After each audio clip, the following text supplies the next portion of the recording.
Okay, it's Missy Kistemaker, and this is a stoneware workshop just to kind of show you different stoneware pieces that we have, different things you can do with them. And I'm also showing a couple of other things too, just to kind of give you a good variety of things, just so you can see more than just stoneware, but at the same time, kind of the different uses of stoneware. We got three kinds of stoneware now. One is the unglazed stoneware. Those pieces are all dishwasher safe. You can preheat them, and then they are oven safe and broiler safe. And so that's something that's completely different from our old stoneware. Then we've got partially glazed, which is like your large white stone, and also the deep dish pie plate. And those have a glaze on them. On the outside, it's a white matte finish, but on the inside where you're cooking, the cooking surface is all unglazed stoneware. Now, those are not dishwasher safe. That's kind of like the old stoneware. And but you can do a lot more on them. They're very durable. So like the rectangle one used to, you would never put a hot stone onto something hot. I mean, a cool stone onto something hot. But the rectangular baker, there is a tray that fits over that, and that does work really well to, like, if you're going to cook a lasagna and then you want to cook rolls or breadsticks or something on top, in there at the same time, like the last 10 minutes or something. You can put that tray directly over the top of your lasagna.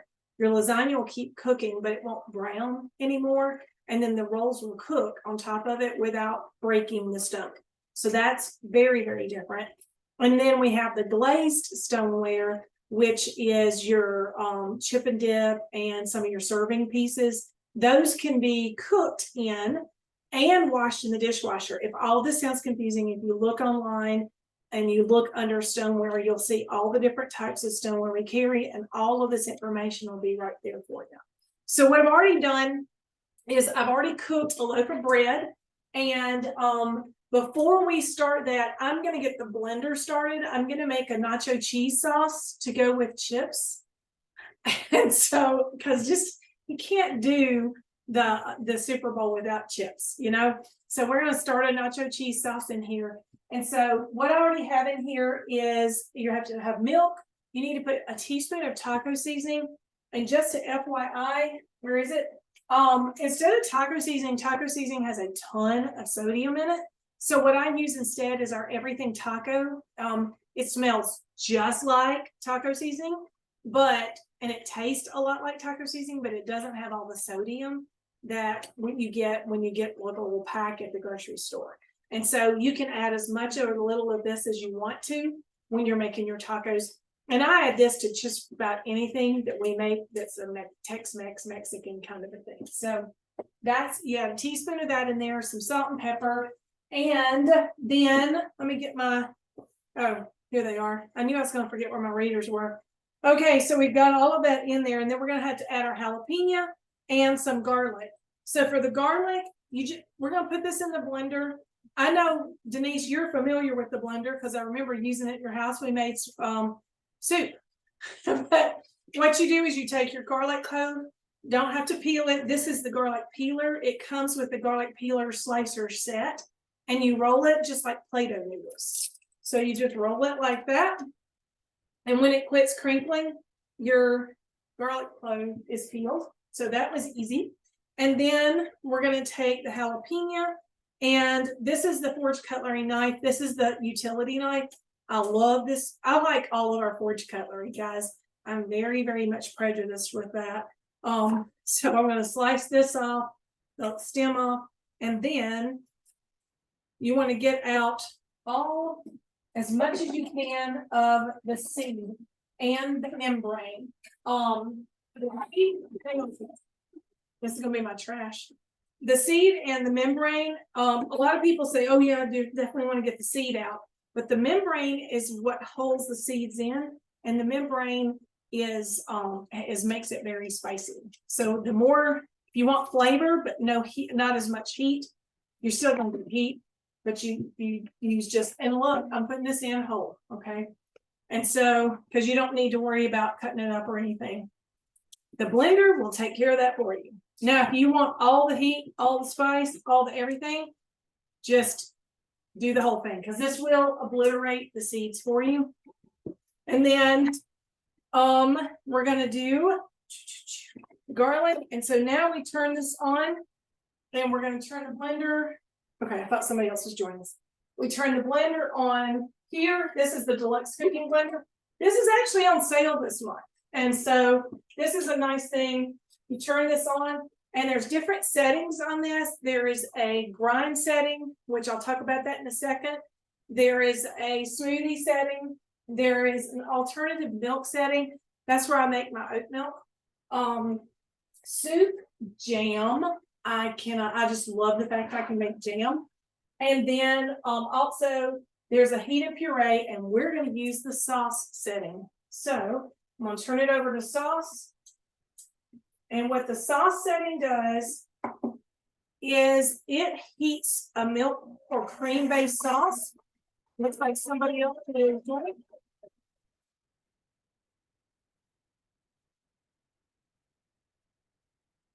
Yay, who is this? I can't see who this is. It says Kim. Oh, Kim Woods. Hey, that's who this is. What this does is the sauce setting on your delete. Hey, Kim. The sauce setting on the deluxe cooking blender is made for cream-based or milk-based sauces.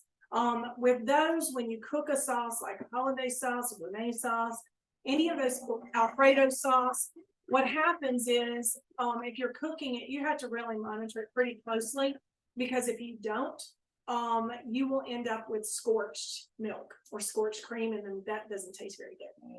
But what this does is this is just blending it for right now. Right now it's at 72 degrees. And then as it continues to rise, the temperature will rise, but it will not go to boiling. It'll go just underneath it, so that we have a nice even heat on it without scorching it. But this is just the beginnings of our nacho cheese sauce. To get that ready, also we're gonna have to create a roux. And this is like the easiest roux you've ever heard of. This is some flour and some butter, and this is the 2-cup silicone prep bowl. It comes in the silicone prep bowl set. And what we need to do on this is just put it in the microwave for 30 seconds at a time.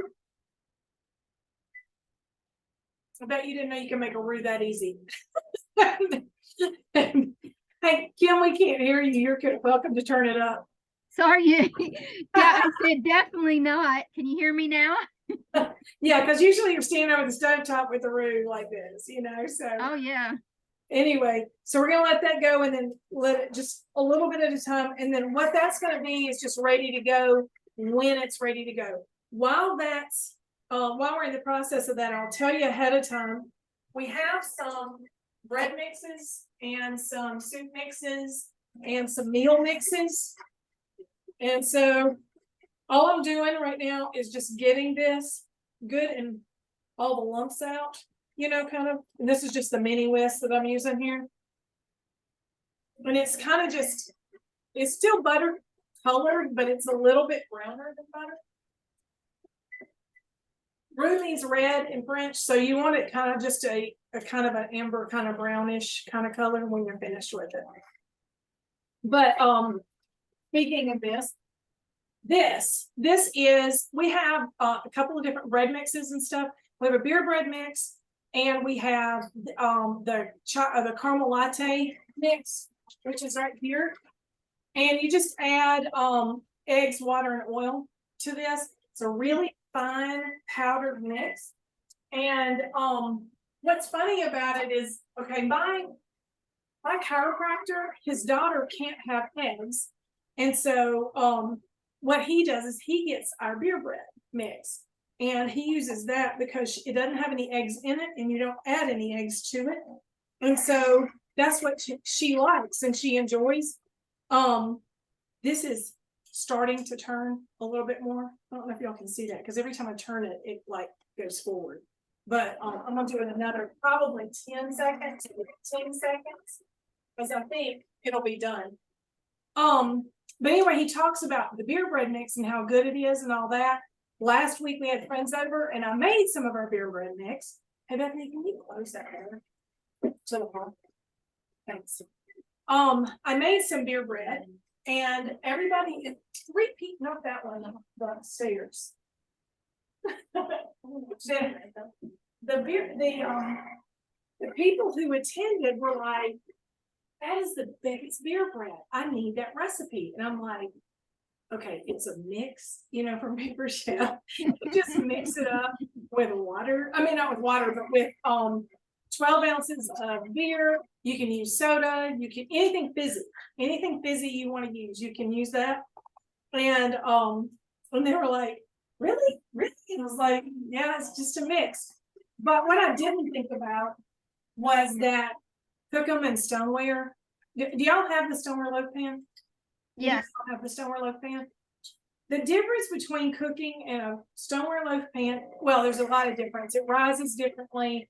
It has a better, more even texture because steam is puffing through it as you're cooking it. But the biggest difference, guys, is this. When I take this out of here, let me get this thing back. For any of your baking, you need the cake tester releaser. It's like $6 or $7, but it goes around the sides of any pan and it helps you get anything out. But the big difference is when you're cooking on a glass or a metal pan, on the outside of that bread or cake or whatever it is that you're cooking, on the outside of it, it darkens more than it does on the top and inside. Okay, now I gotta get this on. Hang on. Okay, just loosen it.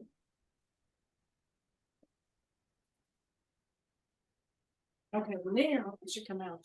But what happens with this is the okay, I can't get it out.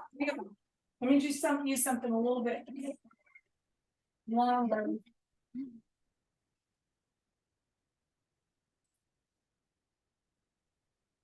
There we go. It's moving. It's just. There we go. There. Good old mini serving spatula. There we go. The nice thing about it is the color on the sides is the same as the color on the top. It doesn't have that burnt flavor to it. What did I do with the little board? Here it is. It doesn't have that burnt flavor to it because the side here is the same exact color. It doesn't taste burnt at all. What I did this week when I served this, my beer bread at least, is I put it on the little board here and I turned it just an angle and I took a prep bowl and took some softened butter and mixed it with a little bit of honey and had that as the, so that they could serve it with. They scarfed it down. I mean, they were like, there was like none left when it was finished. I bet you can just put this on. But I just wanted to show you that on the float pan because it's so nice to be able to do that. And the other thing is a lot of times I'll use this to help it season. You can make meatloaf in this if you want to. I started out, I'm gonna put this over there, it's a little bit hot on the bottom. Just grab the top and it'll be fine. But when I first started out using my Stoneware loaf pans, I used them for meatloaf all the time because I made meatloaf more often than I made banana bread and things like that. So it made sense, to do it like that. So anyway, that's kind of fun. But any questions about that? Or anything that you do, Kim, in yours or you learned about in yours? Oh gosh, I've had mine for so long. Not really. I just like the way they bake because I had baked in the metal ones for ages. Yeah. And I always had an edging on my stuff, so. Yeah. And you eventually kind of turned everything over to Stoneware in your house. And I have too, as I've done Paper Chef and earned Stoneware, I've done that. This is the deep cover baker. I know both of you ladies have seen this before. This is the new gray one. The differences between this and the cranberry one, they made the lid more domed so you can fit a larger piece of meat in it at a time. It's just a little bit simpler. They also made the handle different here. Instead of a knob, it's this. And so, especially when you're working with like an oven mitt like this, it's easier to grab this because your fingers can actually go underneath that, even with the oven mitt on. The knob, it wasn't as secure of a grip, and so they changed that too. The other thing that did change with this is that every time they come out with new stoneware, they use the latest technology to make the stoneware. So this one is actually lighter weight than the cranberry colored one as well. So those are kind of some of the things.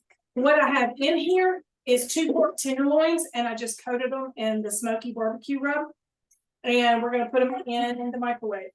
Y'all have done this before. Have y'all done this before? No? I'm not sure. Okay. It says to cook them for 10 minutes. I'm gonna cook them for 12 because I'm cooking 2 and not 1. But you put it in here and you forget about it. And so you just let it cook.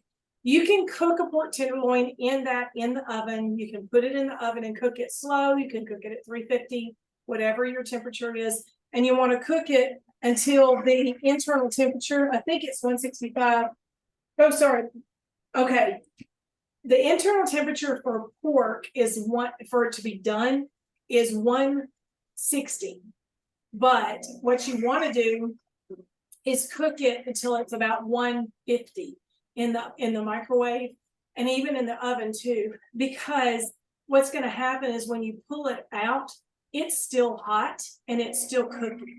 And so you just let it rest for about 10 minutes with the lid on it. You don't take the lid off, and it will continue to cook for the next 10 minutes until it's at 160. But 160, 165 is kind of the range you want your cooked tenderloin to be when you're ready to serve it. We did this years ago, and we were stunned, when the deep cover maker first came out, that you could make a pork tenderloin in like 20 minutes. And we're going to use this to slice and put on Hawaiian rolls. And so that's what we're going to be doing with it today. And I have some just your favorite barbecue sauce. You can use that on there too. We used to also I would take a skillet and put in a little bit of apple cider vinegar and a little bit of, I put some onion and put that in there, and put in some orange marmalade and some dried craisins, the dried cranberries in there, and let that kind of cook with a little bit of orange zest. If you don't have, if it's not an orange marmalade with that zest in it, or you can just add zest if you want to, and let that kind of cook and blend together. It is so good on your pork. And if you're looking for just something fancy, you can make that in the same time that your tenderloin cooks, and people are just like oohing and ahhing, and you just throw flour in your face and make it act like it was hard. But it's pretty simple to do. But that's an easy thing too. You can put teriyaki sauce on it if you'd rather do that. If you're going to do teriyaki sauce, I would put Asian seasoning on it instead of the barbecue, because that would give it a good thing. But we've also got the Korean barbecue rub. We've got the smoky barbecue rub is what I'm using, smoky applewood rub, and the Kansas City barbecue rub. And we even have a South Carolina mustard based barbecue rub, but I don't use that on barbecue. I am prejudiced that way. I don't do mustard rubs on my barbecue, but I will use the mustard rub in potato salad. And also if I'm making anything like baked beans, I'm going to add mustard to it normally. I know I don't like saucy stuff. I want to have the beans or the potato salad to it. And the more liquid you add, the more saucy it gets. So a lot of times I'll eliminate mustard and put in the dry rub instead. And it tastes just exactly the same, but it's more like stuff and not so much sauce. Does that make sense? Yes. Okay. Anyway, so we got the cheese going, and it's at 133 degrees right now. And I already have cheese already grated here for that when it's done. And then while that's going, I'm going to go ahead and get out my stone that I've been preheating here. Let me get this out of the way. Now this stone is 375 degrees hot. You really don't want to touch it without your oven mitts. And so what I'm gonna do is put some cornmeal. This is the flour powdered sugar shaker, but I have one for cornmeal, one for powdered sugar, one for cinnamon sugar, and one for flour. Oh yeah. It's like one for something else. But this is great because you just have it handy whenever you need it. Yeah, I love that And I shaker. keep things right next to my stove top. So when I'm ready to use them, they're right there. It's just roll easy peasy.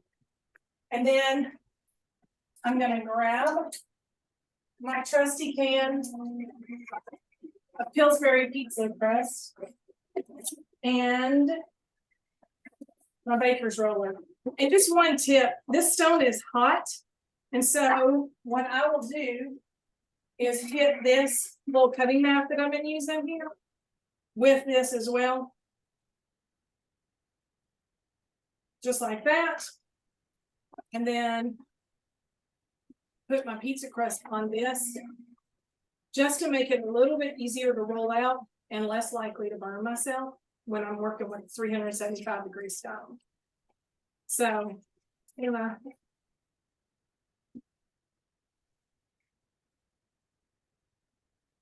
I know when I first started selling pampered chef, they said if you can open up a can of Pillsbury dough, you can become a consultant, because we used a lot of Pillsbury dough when we first started.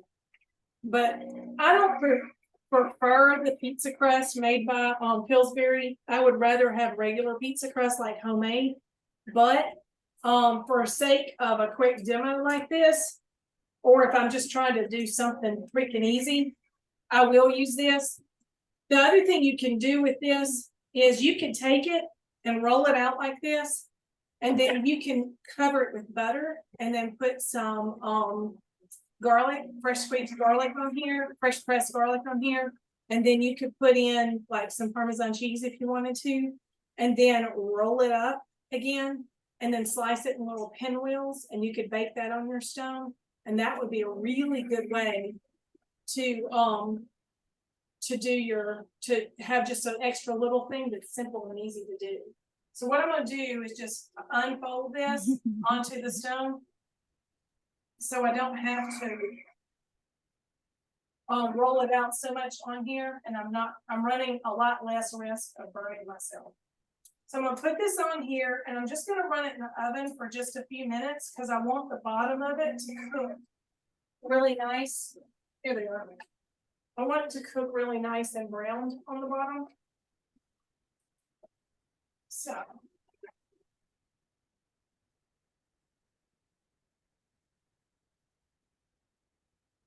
And here it is.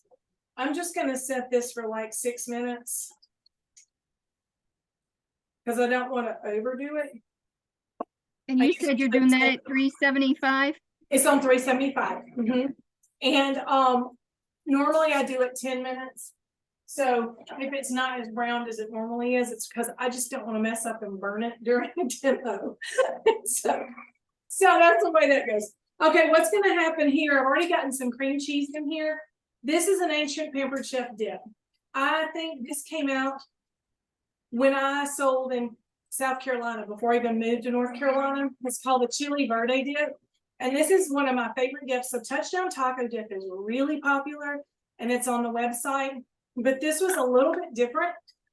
You have already in the pie plate here, I've got, this is just refried beans, but if you can find the black refried beans, it's better.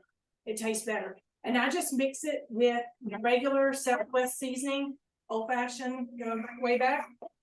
And then I'm going to take just one block of cream cheese, and you can use the 1/3 less fat. It takes less time for it to soften if you do. And then we're going to open this up, and you can drain it if you want to, but I kind of like having the extra liquid in this. It just makes it more spreadable.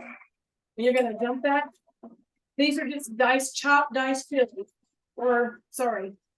diced green chilies is all this is. So we're going to put that there. And you can take that. And we're going to mix this up. Now, one thing I did learn when I was doing this in my shows way back, South Carolina way back, was if you want to, you can start with a chicken breast. If you would like to add chicken to this, you can start with a chicken breast, just a single chicken breast, and put it in the pie plate, pop it in the oven, and I'm sorry, pop it in the microwave for about 4 or 5 minutes or so. Just kind of watch it until it's cooked. And then you can shred that chicken. And what I did is I would put the chicken, shredded chicken, on top of the bean layer right here. You can do the same thing with pork if you want to, but I always did it with chicken. And I would shred that on top of that bean layer. And then I get this going. And then I have this cheese, this cheddar. I only need about a cup of it. And I'm not going to use all of it right now, but I'm going to mix that in with this. So this is what my mixture looks like. It's just got the green chilies, the cream cheese, and then some of the cheese in there. And I am going to put this, nope, you can't see. I stopped for just a second. You can't see what I'm doing. I'm just going to put this on top of this mixture, the black bean mixture. And then, because this is just refried black beans, is all it is. It's not that and Southwestern seasoning. So this is a really simple recipe to make, but it's really pretty and it's really good. And so, and this one I'll have enough rain, but just as a hint, if you're ever spreading something, start it from the middle and say I didn't have enough to spread to cover the edges, it still looks like you did on purpose. But if you start it on the side and it doesn't spread all the way across, it looks like you messed up. So we're gonna, I just want to let you know that little tip on there. So we're gonna spread this all the way to the edges. It should go just fine. And then we're gonna take the last of the cheese and just sprinkle that over the top. Let me just get away from the mozzarella. There we go. And sprinkle that evenly over the top. When this, you can put this, if you want to, you can put this in the oven and cook it in the oven, but you can also put it in the microwave and it cooks in about 2 to 3 minutes.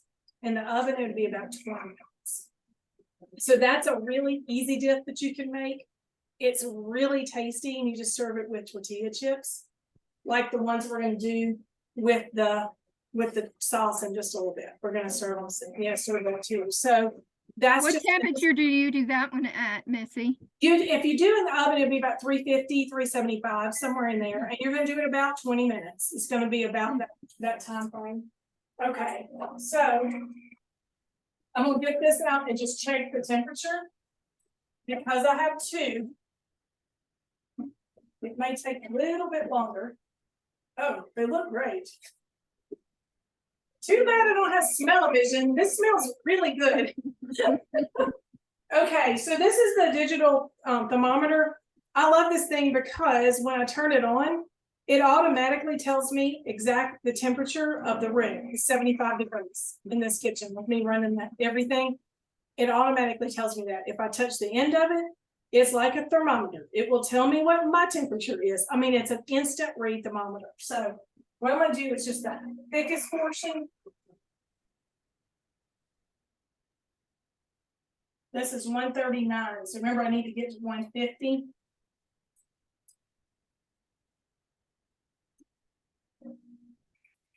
Okay, it needs to go just a hair longer. Okay, I hear you.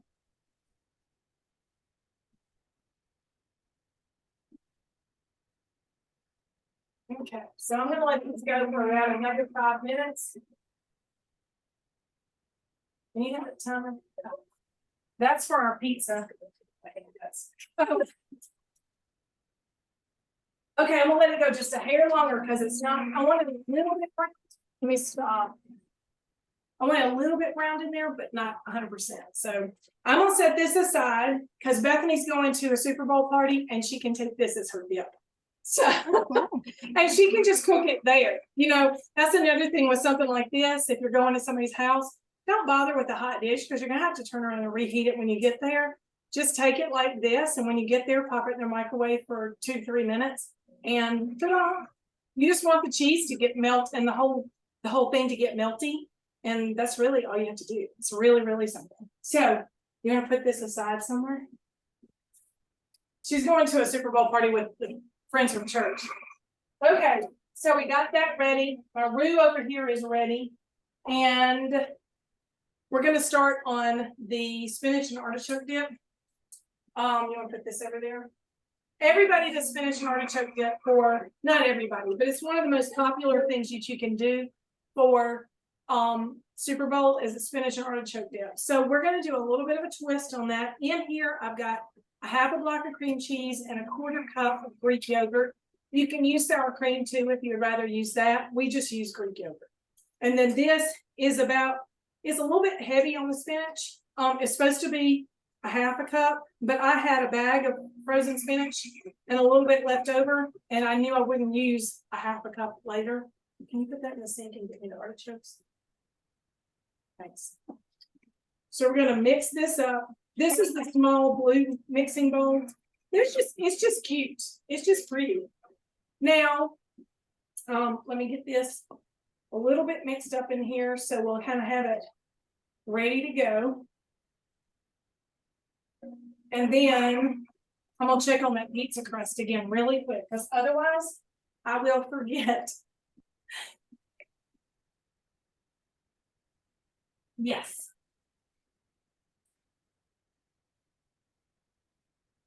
You want it to just start browning on the edges, just a little bit of browning on the edges is where you want to go with it. So like this right here. And then I'm gonna get my food chopper, which I had at one point out. Maybe I'll put it back. I'll put it back. Okay, and this is our artichoke parts. I just let them drain. That's all I did. Bethany wants to that. Thank you, ma'am. And y'all have the food chopper. I love my food chopper still. And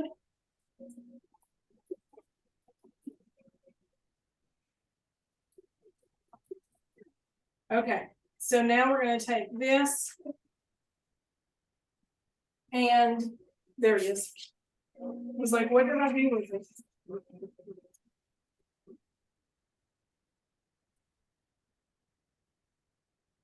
Put that in there. And this is just a quick, definitely can take this. This is a quick, easy version to, instead of doing a spinach dip, you know, it's just something a little bit more fun, and it's a little bit easier to eat. Ah, my blender says it's ready to add the roux. So, and it says on here, what I'm going to do is when prompted, you add the roux and you put that back on there. And so we're going to do that. And this one is a very quick setting on here. But the milk in here, the cream in here is all really frothy looking, which is good. It's what you want it to do. And I'm just going to pour this through the little hole in the top.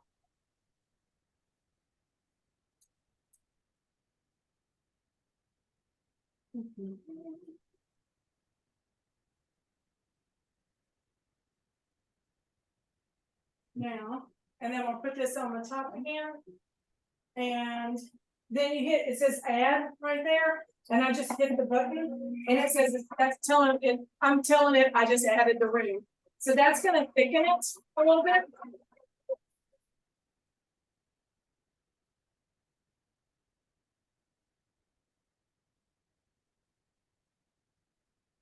And I need my garlic press, and I'm going to use 2 cloves of garlic in here. You don't peel it. And you just take this, it looks kind of like a Barbie brush.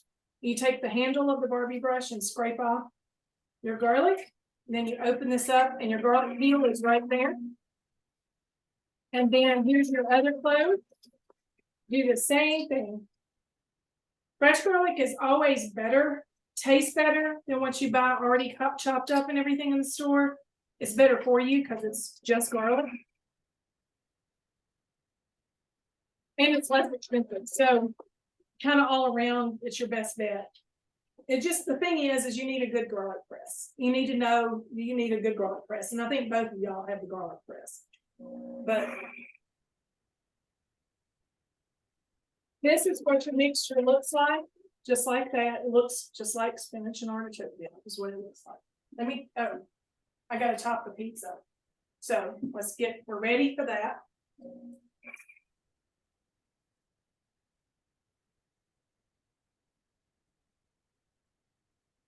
Okay. Now, when you're doing your pizza topping, the recipe, if you go online and you look at the recipe, it says to put this on there. Oh, that's stones that won't slide. It says to spread this on there. My pizza crust is sliding. It says to spread this topping on here, top it with cheese, and then one in the oven.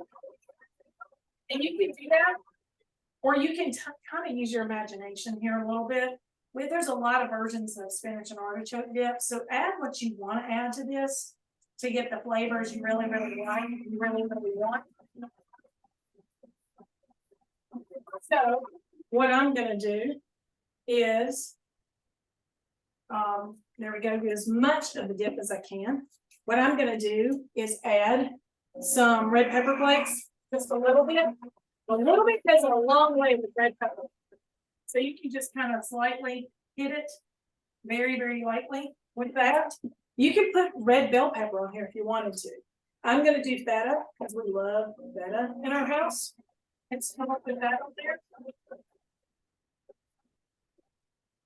Again, feta has a strong flavor. A little goes a long way, so I don't want to do too much. It says to use a cup of Parmesan, and this is fresh grated. Matter of fact, just before the party started, I put it in the blender and set it on grind, and I ground it to this nice fresh powder. And that's my Parmesan that we're going to be using. And I'm just going to kind of sprinkle this over the top. Fresh Parmesan, it says a cup of this, but fresh Parmesan, fresh grated Parmesan goes a lot longer way. It's just got a lot stronger flavor to it than pre-grated at the store. And then we're going to put some mozzarella on it. And so we're going to sprinkle it on top. And this is going to give us the chewy experience that everybody likes.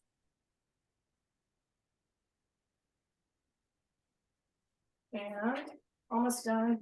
And this is going to go in the oven. Okay. And then we grab these and pop this back in the oven, and we just need it long enough for the cheeses to melt. Really. Everything you get right from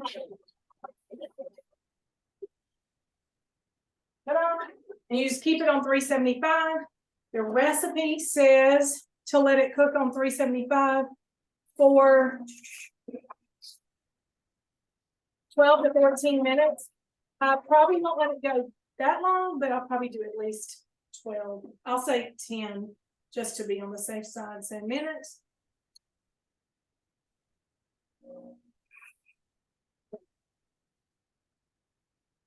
Okay. And then this is almost done. And this. Trying to remember what I did last and what I need to get out. I just don't want to finish up the show and open up the microwave and find some food in there that I forgot about.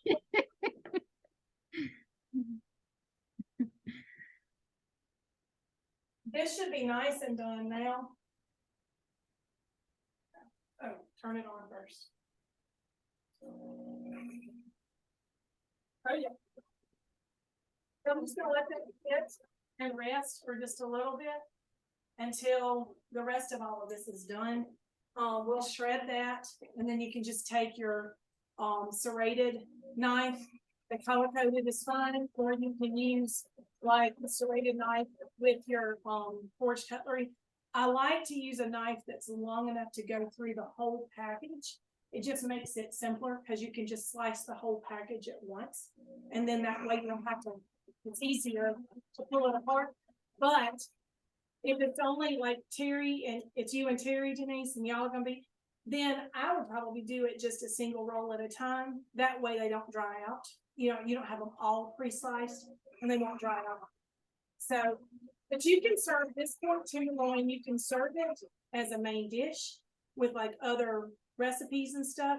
You can shred it with the salad choppers. We always use the salad choppers, and my drawer is stuffed, so I can't get to it. But it's stuck. I can't get to it. You can use the salad choppers. What I was going to use today, though, are these. This is the quick shred. And the nice thing is, if you want to shred meat, the tongs and the fork go together, so you can go together and pull it apart. Or what I was going to do is, like, if you're cutting, you can see the spacing here. I was going to use this side and use this and actually slice the pork evenly using this piece right here. So it'll be nice pieces instead of just shredded barbecue, kind of a thing. So that's kind of how you can do that. I was going, why is my timer set? So this should be done. Any questions or anything so far?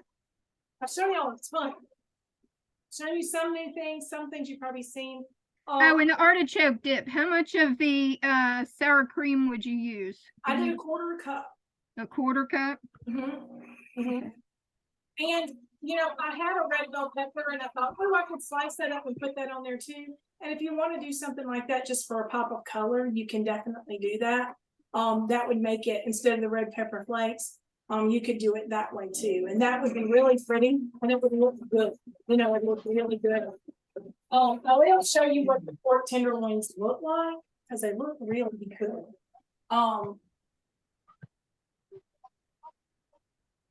Here, can you see? Yes. What I can't do is I can't tip it anymore because what you can't see. So I have about a cup of broth or more down in the middle of this bowl. I mean, there's a ton of broth that's down in it. And you can kind of see it a little bit better, but it covers up pretty much half of this little salad. But it smells amazing. It smells so good. And it's so tender. That's the thing. When you cook it in the oven, when I have cooked it in the oven, it's really easy for the ends of your pork to dry out. And so cooking it in the microwave means that it doesn't dry out. The reason the cooking in the microwave versus cooking in the oven, the way the oven works is the oven cooks from the outside in. It starts to brown and cook the outside. And then the longer you cook it, the more well done it becomes. And so that's how the oven works, just a regular oven works. But with a microwave, what happens is it doesn't actually cook. All microwaves do is heat up liquid. And it heats up liquid really, really hot. So if you've got chicken or if you've got pork or any kind of meat, the fat and the juices of that meat will actually start heating up. And that's on the inside. And so, and kind of throughout. So in stoneware, if you don't use stoneware, it doesn't cook evenly. But if you do use stoneware, it circulates that heat really well. And so you end up with pork that cooks from the inside out. So you're really not, if the inside is cooked, the outside is cooked as well. It's all cooking kind of at the same time, but not from the outside in like. So you won't end up with dried ends on your pork tenderloin, and your meats are a lot more juicy and tender. I cook chicken. I've cooked pork. I have cooked as far as like meats. I've done ground beef for like made a meatloaf in the microwave versus cooking it in the oven. Again, it doesn't dry out. It's really, really moist and tender when you finish with it. But I have never done like a roast beef, kind of a thing. That I want to cook slower. And so I would probably do that like in the rock crock and the digital stand. Or just put it in the rock crock and let it cook slow in the oven. I would rather do that. You can cook ribs in these, probably only one rack at a time. but in the deep cover baker, you can cut your ribs up. You can put them in the microwave and cook them, and they are tender and juicy. One time long ago, we decided to do a test to see which were the most tender, juicy ribs. And so we cooked ribs in the microwave, and then Tim slow cooked them on the grill. And he slow cooked them first and then put them onto the grill. And he was the only one who knew which ribs were which. And he kept that a secret. And we had 2 plates of ribs on the table, and everybody would get one to see which one was the most tender. And we all voted this one plate was definitely more tender. And he said, which one do you think it is? And even I said, it's the ones you slow cooked and cooked on the grill. And because he cooked them both on the grill when he was done. So you really couldn't tell from the texture or anything on the outside. And we were wrong. It was the ones cooked in the microwave were the most tender out of the 2. And I was just stunned that would be the case. But it does. It works really well. So I'm hoping this cheese will be done like any second now. When it's done, what I'm going to do, the recipe says for me to take the cheese and I add the cheese to it and put it on blend for like it says like on speed 3 for like 1 minute. It doesn't take very long for the cheese. The speed 3, when you're doing the custom blend for this, you have custom heat and custom time, and we're just going to do the custom time. We don't need to add any more heat to this because it's hot enough. It's 198 degrees hot. So it's really hot. The cheese, once we put it in there, will melt really quickly, and the blender will just blend it really evenly. What I'm going to do when it finishes blending is add a can of Rotel, because I just like Rotel. And so I'm going to add a can of that, but I'm not going to add it to this. I'm going to add it to the mixture when I'm done. Can you give me the bigger size bowl of this? That's good. Can you give me the larger, not the largest, but the medium size? Because what I'm going to do is put that in here.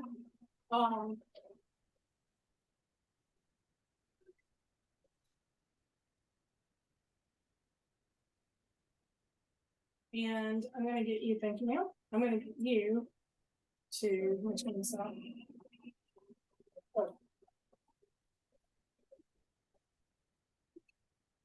I'm going to just drain, you don't have to do it.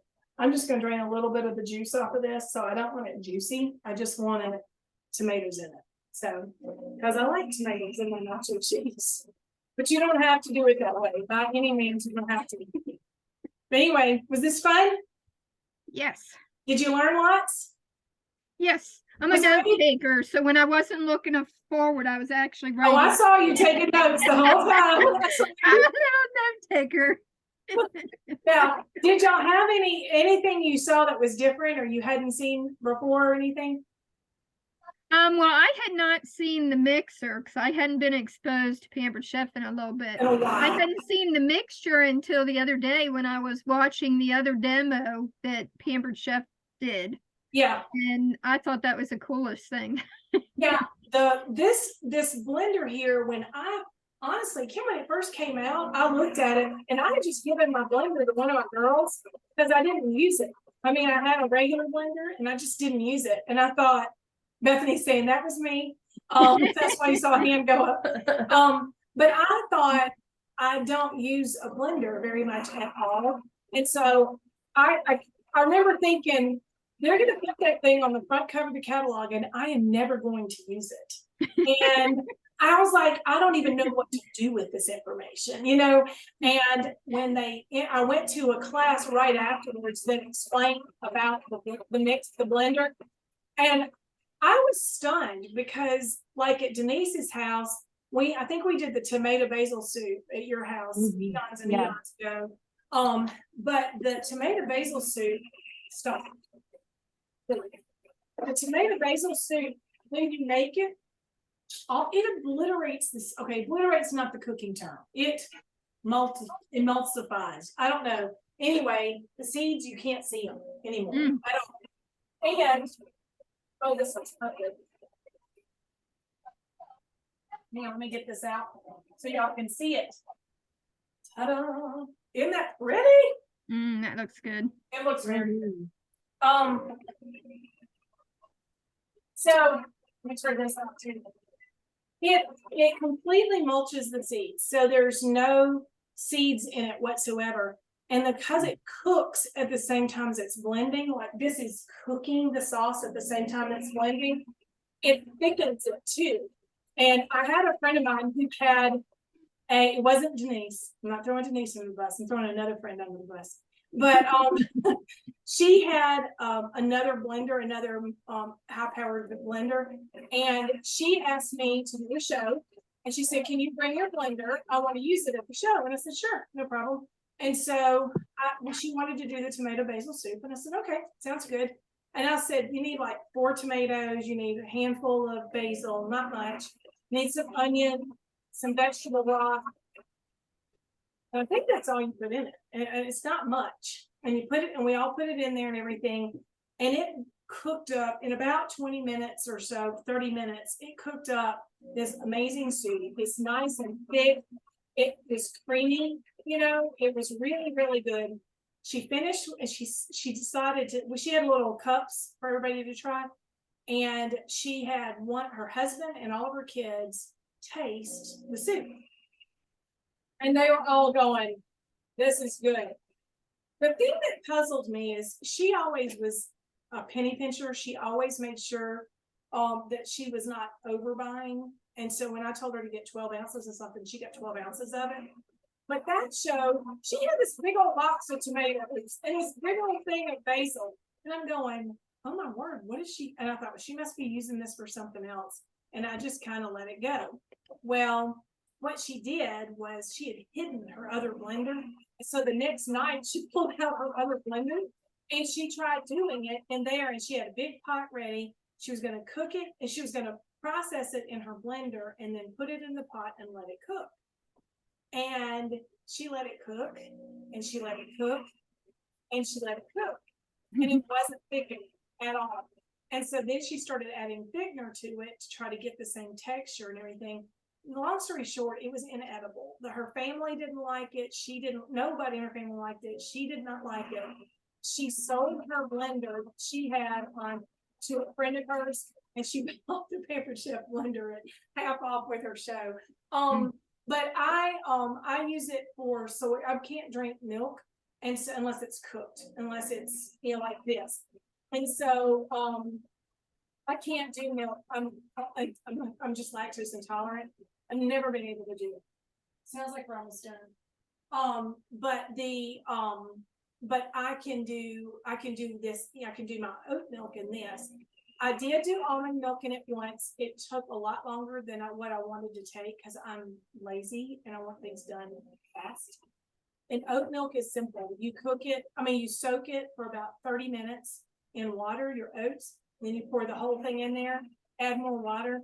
And at the end of about, I don't know, it's like 12 minutes, you got about a quart of oat milk when you're done. And I'm like, yay, team. That's what I like having that. So I like that. I started making peanut butter, homemade peanut butter, and we have not bought peanut butter since then. It's just so much better.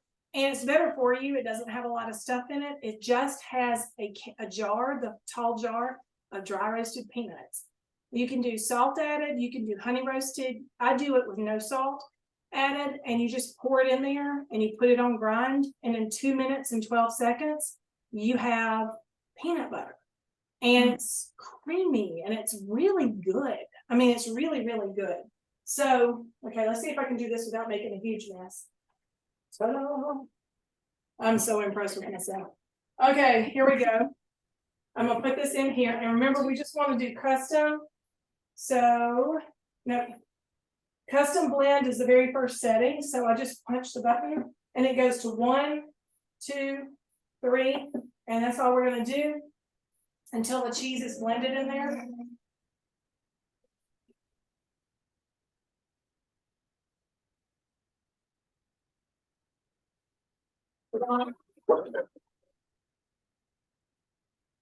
Okay, that was 14 seconds. And so now this is hot. It was 198 degrees a while ago. So you don't want to grab this glass pitcher. It is a glass pitcher.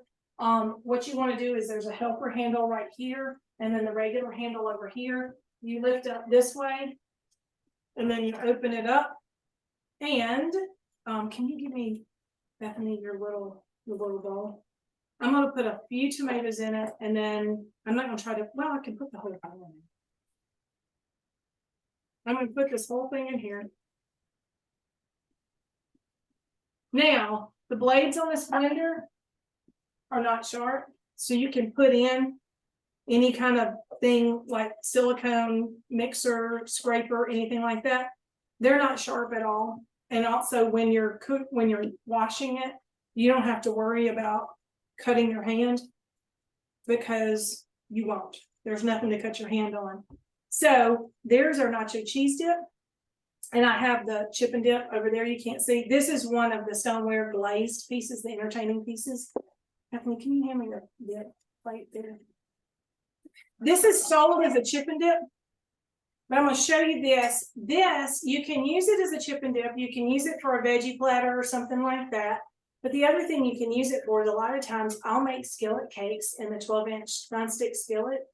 I'll make it and I'll flip it out onto this. This is a slightly raised edge here, but when you put something on top of it, it's just a round platter. And so you don't have to use this as a chip and dip. You don't have to use this with a chip and dip. You can use this for whatever you want. But this is what I'll use, and we'll put chips around the outside of it. If you want, you can serve veggies with this too. Carrots or celery are really good with nacho cheese dip. I think pretty much anything is really good with nacho cheese dip. And so, but you can use that. And then I'll just put this in the center and put chips around it. You can think about that. So my goal was to show you guys stoneware and a little bit of everything. Because I was going, how am I going to show this? How am I going to show this? I wanted to show you a flat stone, like the rectangle stone that we use to make the pizza. I wanted to show you a stone with sides. So I showed you the bar pan and the loaf pan, and I showed you how it cooked everything so nice and even. And you'll never have that burnt taste on your breads again. I showed you one of the glazed, completely glazed pieces. And I've also shown you a deep dish pie plate that has that matte glaze on it as well. So that was my goal, is to kind of cover all of the stoneware. I knew that I would show you other stuff at the same time, but I hope that this was helpful, and I hope y'all enjoyed it. Yes, I definitely did. Good. Did you learn anything? Oh yeah, the cheese sauce is really interesting for me. Plus the fact the way that blender works. I've got one child left that lives at home, and he's getting ready to move, and then it'll be just Marvin and I, and that would be great for making soups, because I think I told you that I have a lot of allergies, and the majority of soups that you buy have stuff in it that I'm not supposed to have, even though and just have to take medicine all the time. Yeah, I've done sweet potato soup is probably my favorite, because sweet potatoes are pretty inexpensive at the grocery store, and it's just, and the recipes all come. I'm not gonna try to dig and find it, but this comes with a book of recipes, and it gives you a whole bunch of soups that you can make in it. You can make potato soup. You can sweet potato soup. You can make loaded potato soup. You can make broccoli and cheese soup. You can make butternut squash soup. I mean, there is even like a cauliflower soup, and there's a puree setting on here. Cauliflower soup is kind of just blah. I mean, in my opinion, it's kind of blah. But if you'll take like some broccoli or carrots or something that has some flavor to it and color to it, you can make a puree with this, and then keep the purees in little bowls. And so when you have cauliflower soup, you just pour in a little bit of the carrot puree in there and mix that in. It takes on the color and the flavor of the carrot, and then ta-da, or the broccoli or whatever else that you want to try to make a puree with. The puree setting is also really, a lot of people use that setting to make baby food as well. And so that's something else, but this is on sale. So, and I know, Kim, you already placed your order, but if you wanted to try to get this with the sale price, we can flip your order around, change it up, add whatever you want to do. But it is on sale only on this month. And it's not because it's going out, because it's not going out. It's just that every once in a while, like last month, the air fryer was on sale. This month, and the rapid prep mandolin was on sale last month.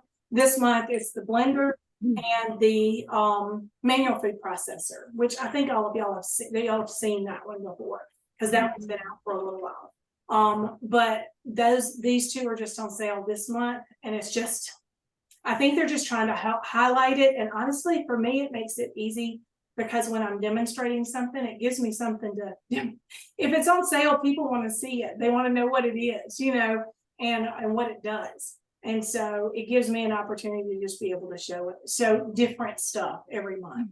And so I like doing that. So when you go to another show next month, you don't see the same things. You see different stuff.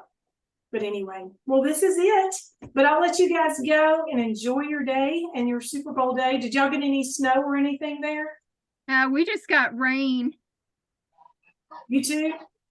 Yeah. Please? Yeah, just rain. We got rain, and then we started with sleet, and then we got some rain, and then we got a lot more rain. And then during church this morning, it started snowing like crazy, but it wasn't freezing, and the ground was soaking wet from all the rain, and the ground wasn't frozen. So it looked pretty coming down, but it didn't, it didn't do anything. So the blizzard of 2023, we can all wear t-shirts and say we survived.